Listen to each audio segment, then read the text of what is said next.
Assalamualaikum warahmatullahi wabarakatuh. Perkenalkan, nama saya Cika Dede Dewanti dari kelompok 3 4 SI 4607 dengan NIM 1202232270.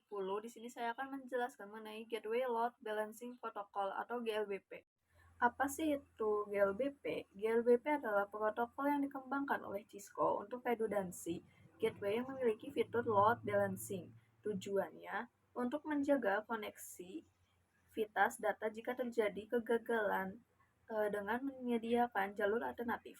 Karakteristik dari GLBP di sini ada priority, yang dimana perangkat ini hanya bisa dipakai di Cisco saja. Lalu ada IP version.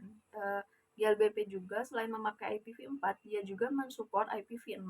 Lalu ada IP multicast. Kenapa sih butuh IP multicast? Karena grup GLBP terdapat router message yang terdapat pada satu grup dalam pengiriman satu paket, yaitu hello message melalui IP multicast. Nah, di sini ada IP multicastnya 224.0.0.102. Lalu ada port yaitu UDT 32222.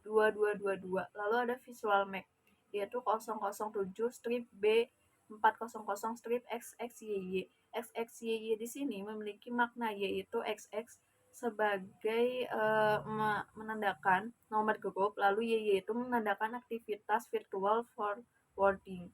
Contohnya yaitu XX-nya itu 01, YY-nya 01, jadinya ntar 007-B400-0101.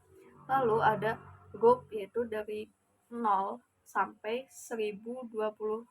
0 di sini bisa dipakai ketika kita lupa memasukkan angka, sehingga otomatis akan masuk ke 0.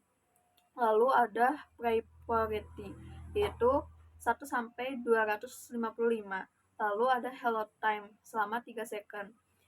Maksudnya itu nanti ada yang mengirim hello message di mana dia akan mengirim selama 3 detik sekali, yang dimana memerlukan virtual MAC. Lalu ada hello time selama 10 detik. Jadi ketika nanti si router yang kita pilih terjadi kegagalan, nanti selama 10 detik itu dia akan memilih jalur alternatif lainnya. Lalu di sini ada prem. Prem di sini itu secara itu default mati. Jadi jika router A mati, nanti dia akan lewat jalur router B. Jika router A aktif kembali, dia akan lewat jalur router A. Jadi router B di sini itu sebagai jalur alternatif atau backingan. Nah, prem di sini itu dikonfigurasi secara manual. Berikutnya ada komponen penting dalam protokol GLBP, yaitu ada 3, yaitu yang pertama ada AVG, yaitu aktivitas virtual gateway, yang dimana merupakan router yang bertanggung jawab untuk menanggapi permintaan ARP dari klien untuk alamat IP virtual. AVG dipilih berdasarkan algoritma penyeimbangan beban yang dikonfigurasi. Lalu yang kedua ada AVF, yaitu aktivitas virtual forwarder, yang dimana merupakan router yang bertanggung jawab untuk meneruskan data ke alamat IP virtual. Semua router dalam grup GLBP dapat bertindak sebagai AVF. Lalu ada GRP, yaitu Gateway Group.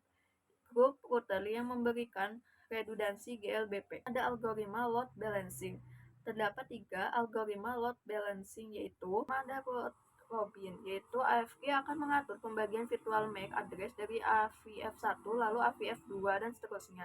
Dapat dilihat pada gambar, terdapat router A dan router B, masing-masing memiliki virtual IP yaitu 192.168.1.254. Nah, router A di sini dipilih menjadi AVG, yang dimana dia akan membagi jalur. Lalu pada masing-masing router di sini sebagai AVF. Nah, di router A dia memiliki virtual MAC-nya yaitu 007-B400-0101, sedangkan di router B memiliki virtual MAC-nya yaitu 0102. Nah, terdapat 2 klien di sini. Pada klien 1 ingin mengakses internet, sedangkan tadi sudah dibagi virtual jalurnya, yaitu klien 1 dapat gateway MAC-nya itu 0101 sehingga dia akan melewati jalur router A. Sama juga seperti klien 2. Klien 2 sudah mendapatkan gateway MAC address-nya yaitu 0102, yaitu terdapat di router B, sehingga dia akan melewati jalur router B untuk mengakses internet. Jadi round robin itu membagi beban sama kata. Dua, ada root host dependent. Host akan menggunakan virtual AVG selama masih terhubung pada AVF-nya, yaitu pada gambar di sini dilihat pada klien 1 ingin mengakses internet, yaitu dia kita atur agar melewati router A terus, yaitu di situ sudah ada gateway MAC-nya itu 0101 yang dimana itu terhubung pada router A.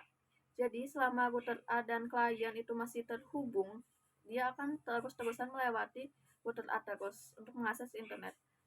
Untuk klien 2, dia juga ingin mengakses internet dan kita juga mengaturnya melewati router B, yang dimana klien 2 mempunyai gateway max-nya itu 0102 dan itu terdapat di router B, yaitu 0102. Akan terus-terusan melewati jalur tersebut dari awal sampai akhir. Yang ketiga, ada weektit, di mana trafik akan diarahkan ke perangkat yang lebih besar. Di sini terdapat router A dan router B, di mana router A kita atur 2 kali lebih besar dari router B. Nah, di sini terdapat klien A, di mana klien A ingin mengakses internet, yaitu dia harus melewati jalur router A. Nah, terdapat klien B juga, di mana dia ingin mengakses internet, dia akan diarahkan terlebih dahulu melalui jalur router A. Jadi dua klien ini dihubungkan pada router A karena router A memiliki beban yang lebih besar daripada router B. Jika klien A ingin mengakses internet kembali, dia akan melewati jalur router B. Tetapi jika klien B ingin mengakses internet kembali, dia tetap akan di router A. Ada konfigurasi GLBP. Konfigurasi GLBP diterapkan pada jalur primary yang menjadi AVG. Lalu sedangkan untuk jalur backup yang diterapkan pada AVF.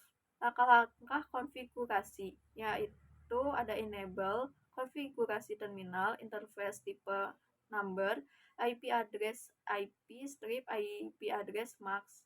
Lalu ada GLBP group prem, lalu ada GLBP group priority level. Ada manfaat GLBP. Yang pertama, meningkatkan ketersediaan gateway.